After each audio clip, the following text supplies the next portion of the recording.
Hi friends, టమాటా పెరుగు పచ్చడి recipe చూసేద్దానండి. నెయ్యి వేసుకోవాలండి పెరుగు పచ్చళ్ళకి. నేను మినపప్పు, జీలకర్ర, ఆవాలు,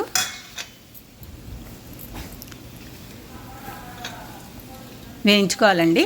దాంట్లో కొంచెం కరివేపాకు, ఎండుమిరపకాయలు కూడా వేసుకోవాలి.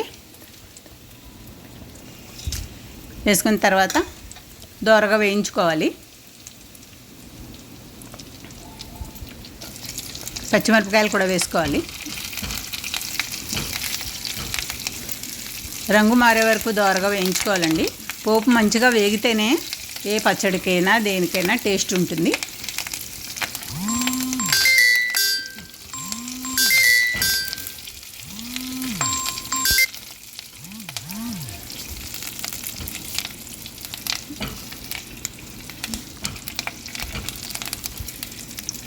ఇలా వేగిన తర్వాత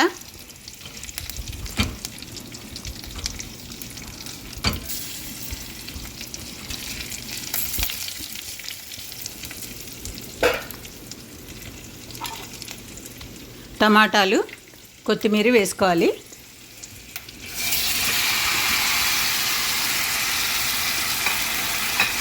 టమాటాలు, కొత్తిమీర బాగా మగ్గిన తర్వాత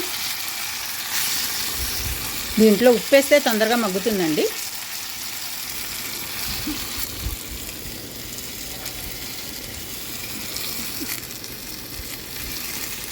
ఉప్పు, పసుపు వేసుకోవాలి.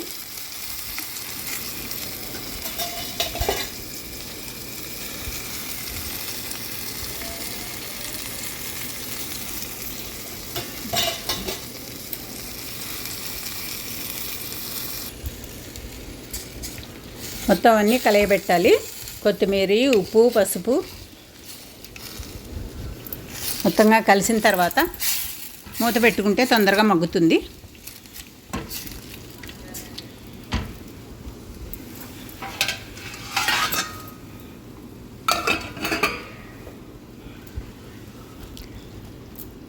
తర్వాత ఇలా గ్రైండర్తో మెత్తగా దాన్ని మగ్గించుకోవాలి. అది బాగా వాటరీగా ఉందండి, అంతా దగ్గర పడేదాకా ఇలా ఎనిపేసుకుంటే పెరుగులోకి కలుపుకున్నప్పుడు, పెరుగు కలిపినప్పుడు రెండు బాగా కలవాలి అంటే ముక్కలు ముక్కలుగా ఉండకుండా ఉంటే బాగుంటుంది. చల్లారిన తర్వాత పెరుగు కలుపుకోవాలండి, మరి వేడిమి కాకుండా.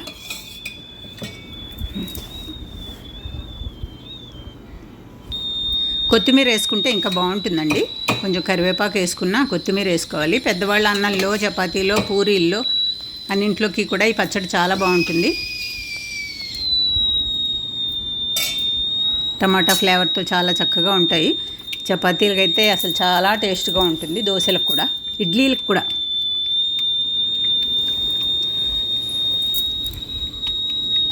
ఇలా తర్వాత మొత్తం పెరుగు, ఆ పచ్చడి మొత్తం కలిసేలా కలుపుకుంటే తినడానికి చాలా బాగుంటుందండి. మా ఇంట్లో అందరికీ చాలా ఇష్టం.